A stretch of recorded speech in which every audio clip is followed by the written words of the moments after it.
मला वाटतं की 140 कोटीचा हा देश आहे आणि भारताने सीमेवर सुसू केलं तरी वाहून जाते. एवढं त्यांची अवकात काय करा आणि संपवून टाका.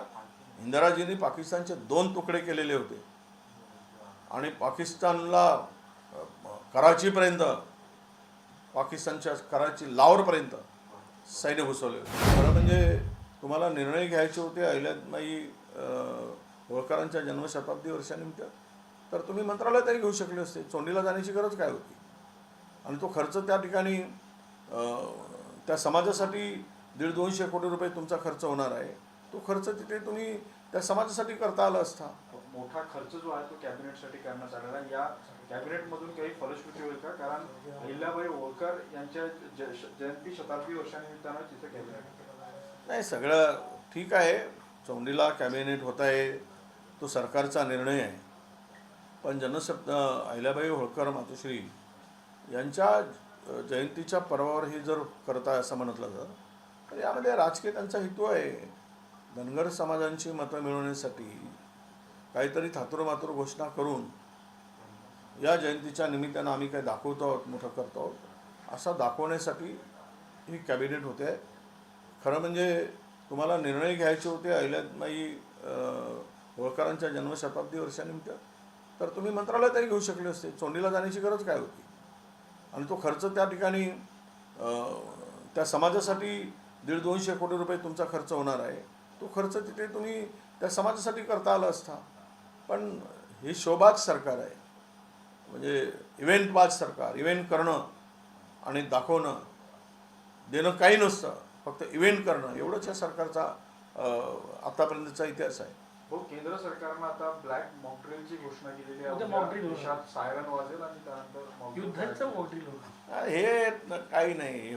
युद्ध करायचं असेल तर हे काही एवढं काय करायचं. मला वाटतं की एकूणच राजकीय परिस्थिती आत्ता पाहता आणि आज जे अतिरेकी सापटत नाही ते सीमेपार गेले की सीमेच्या आत आहे.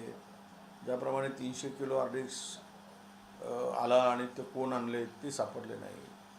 यातून एकदा स्पष्ट होते आहे की या सरकारला अतिरेकी का सापडत नाही आणि सुरक्षेचा प्रश्न का वाऱ्यावर सोडला.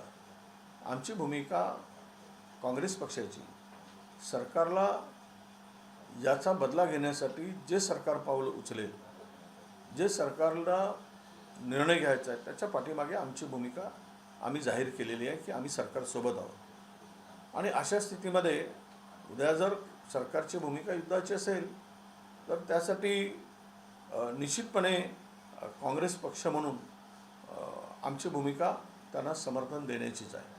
पण वेळ का घालवत आहे? आता तर सध्या चॅनलवरच युद्ध सुरू झालं आहे. काही चॅनलवाले आतापर्यंत पाकिस्तानातला अर्धा भाग जिंकून टाकलेले आम्हाला दिसत आहे.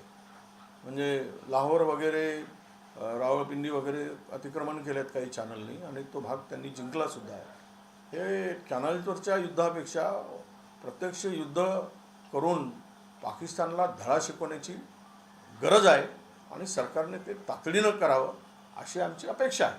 आणि राहिला तो मॉकड्रिलचा विषय तर ठीक आहे, फक्त ते दिखावा होऊ नये. केवळ आम्ही दाखवत आहोत, आम्ही आता लढाई करतो, चढाई करतो, करा आणि संपवून टाका. इंदिराजींनी पाकिस्तानचे 2 तुकडे केलेले होते आणि पाकिस्तानला कराचीपर्यंत, पाकिस्तानच्या कराची लाहोरपर्यंत सैन्य घुसवले होते. ही ताकद त्या काळामध्ये होती. आता तर समृद्ध भाषा आपला देश म्हणतो. आम्ही सगळ्या युद्धासाठी आपल्या देशाकडे असलेली शक्ती जी आहे ती प्रचंड मोठी आहे. ती काय आता 5-10 वर्षात आलेली नाही. ते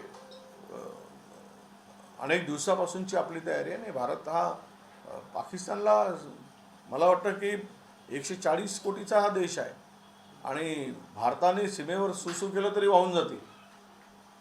एवढं त्यांची अवकात काय. त्यामुळं घ्या, एक गाव 2 तुकडा करा आणि काँग्रेस पार्टी म्हणून आम्ही आमचं समर्थन सरकारला असणार आहे.